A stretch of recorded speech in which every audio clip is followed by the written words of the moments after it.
सिंधु घाटी सभ्यता की खोज ने भारत के लोगों को गौरवान्वित होने का एक मौका दिया था। लेकिन इस सभ्यता की खोज तब हुई थी जब भारत गुलाम था और ब्रिटिश साम्राज्यवादी लेखक इस सभ्यता की उत्पत्ति का श्रेय भारतीयों को देकर उन्हें गौरवान्वित होने का मौका नहीं देना चाहते थे। इसलिए उन्होंने इस सभ्यता की उत्पत्ति का श्रेय मेसोपोटामिया सभ्यता के लोगों को यानी विदेशी लोगों को दिया। इस सभ्यता की लिपि भी अभी तक पढ़ी नहीं जा सकी है। साथ ही इस सभ्यता के अधिकांश प्राप्त साक्ष्य इस सभ्यता के नगरीय चरण के हैं। इसलिए भी इसकी उत्पत्ति के संबंध में विवाद उपस्थित है। पर्याप्त साक्ष्यों के अभाव में हड़प्पा सभ्यता का प्रारंभिक चित्र धुंधला ही रह गया है और इस सभ्यता की उत्पत्ति के संदर्भ में कई अवधारणाएं हैं, जिनमें से एक है मेसोपोटामियाई उत्पत्ति की अवधारणा या विदेशी उत्पत्ति की अवधारणा। इस सिद्धांत के अनुसार हड़प्पा सभ्यता की स्थापना मेसोपोटामिया की सभ्यता के सुमेरियन क्षेत्र से आए लोगों ने की थी। क्योंकि उन्हें शहरी जीवन का ज्ञान था, वे लंबे समय से शहरों में रह रहे थे और उन्होंने अपने ज्ञान का उपयोग कर सिंधु घाटी सभ्यता का निर्माण किया।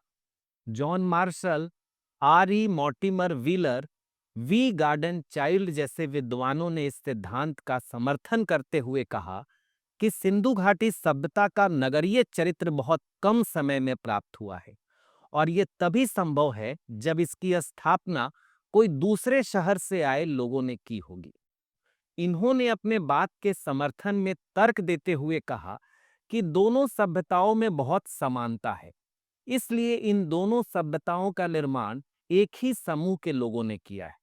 उन्होंने बताया कि दोनों सभ्यता यानी मेसोपोटामिया की सभ्यता और हड़प्पा की सभ्यता के लोगों की जीवन शैली समान थी। दोनों शहरों में रहते थे और दोनों व्यापार को प्रमाणित करने के लिए मुहरों का उपयोग करते थे। दोनों सभ्यताओं की लिपि भी भाव चित्राक्षर थी। दोनों ही कुम्हार के चाक का इस्तेमाल करते थे और दोनों ही सभ्यता कांस्य युगीन सभ्यता थी। इसके साथ ही दोनों सभ्यता के लोग पकी हुई ईंटों का प्रयोग करते थे और दोनों सभ्यताएं समकालीन भी थी। इन तर्कों के माध्यम से उन्होंने अपनी बात को सिद्ध करने की कोशिश की कि दोनों सभ्यताओं के निर्माण का श्रेय एक ही समूह के लोगों को दिया जाएगा और ये एक समूह कोई और नहीं बल्कि मेसोपोटामिया के ही लोग हैं। इन तर्कों के माध्यम से उन्होंने अपनी बात को सिद्ध करने की कोशिश की, लेकिन जब हम इन तर्कों का सावधानी पूर्वक परीक्षण करते हैं तब समझ आता है कि मेसोपोटामियाई और हड़प्पाई सभ्यता के बीच समानताएं केवल सतही थी। वास्तविकता में दोनों सभ्यताओं के बीच गहरी और मौलिक विभिन्नताएं हैं। जैसे दोनों सभ्यता नगरीय सभ्यता है, लेकिन हड़प्पाई नगर नियोजित यानी प्लान्ड हैं। वहीं दूसरी तरफ मेसोपोटामिया के शहर बेतरतीब ढंग से फैले हुए हैं। दोनों सभ्यताओं ने भाव चित्राक्षर लिपियों का उपयोग किया, लेकिन दोनों की लिपियां अलग-अलग हैं।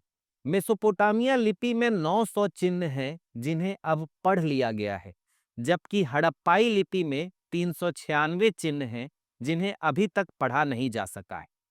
दोनों सभ्यताओं द्वारा उपयोग की जाने वाली मुहरें भी अलग-अलग थी।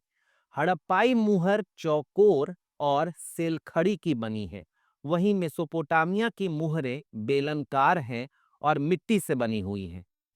कुम्हार के चाक का प्रयोग दोनों सभ्यताओं ने किया है, लेकिन उनके मिट्टी के बर्तन अलग-अलग हैं। दोनों सभ्यता के लोग पकी हुई ईंटों का प्रयोग करते हैं, लेकिन हड़प्पा सभ्यता के लोग मेसोपोटामिया के लोगों की तुलना में कहीं बड़े पैमाने पर पकी हुई ईंटों का प्रयोग करते हैं। हड़प्पा सभ्यता में कांसे का उपयोग बहुत कम मात्रा में हुआ है। साथ ही हड़प्पा के लोगों का कांसा मेसोपोटामिया के तुलना में निम्न गुणवत्ता का है। इन अंतरों के आधार पर जॉन मार्शल, चाइल्ड जैसे इतिहासकारों की बात नहीं मानी जा सकती है और अब हम यह कह सकते हैं कि दोनों सभ्यताओं का निर्माण एक ही समूह के लोगों ने नहीं किया है। हड़प्पाई उत्पत्ति का यह सिद्धांत सिद्ध नहीं होता है। अगली वीडियो में देखेंगे हड़प्पाई सभ्यता के आर्य उत्पत्ति का सिद्धांत। यदि आप इस चैनल पर नए हैं तो चैनल को सब्सक्राइब कर लें, क्योंकि हम इतिहास की बहुत सारी वीडियोस आपके सामने लाने वाले हैं।